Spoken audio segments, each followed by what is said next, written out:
Eh bien, salut à tous. Après un peu plus d'un mois d'absence, le Café du Foot revient sur le devant de la scène, au milieu d'une actualité riche au niveau européen déjà, puisque ce soir et demain auront lieu les quatre derniers huitièmes de finale aller de la Ligue des Champions, avec l'entrée en liste de nos deux clubs français, Lyon et Marseille, qui auront fort à faire. Lyon face au Real Madrid, qui a vraiment pour objectif de ramener une dixième Ligue des Champions du côté de la capitale espagnole.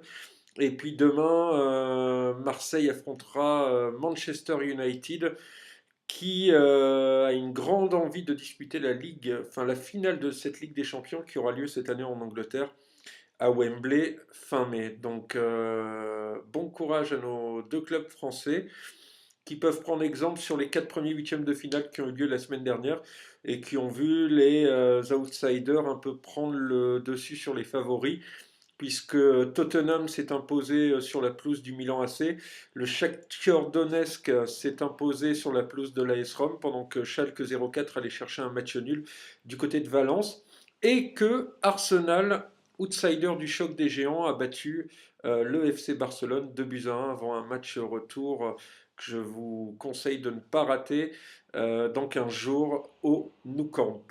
Et puis l'actualité est aussi très très riche côté championnat de France de Ligue 1, puisque le classement en tête du championnat s'est vraiment resserré ce week-end, puisque désormais 5 équipes se tiennent en 4 points, avec dans l'ordre du classement Lille, Rennes, Marseille, Lyon et le Paris Saint-Germain.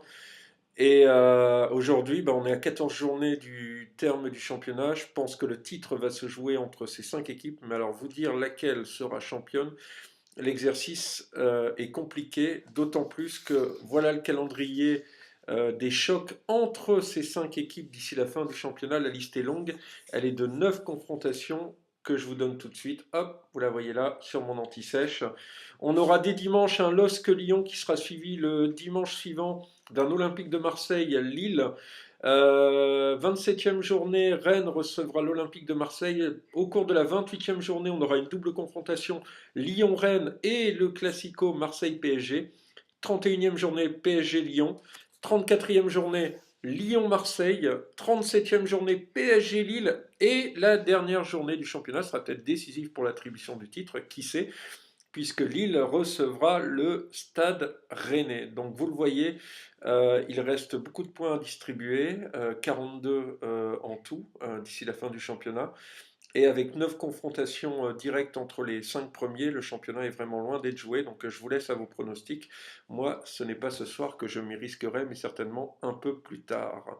Voilà, salut à tous, je vous laisse et place à la Ligue des Champions. Et bon courage aux Lyonnais et aux Marseillais pour ce soir et demain. Salut!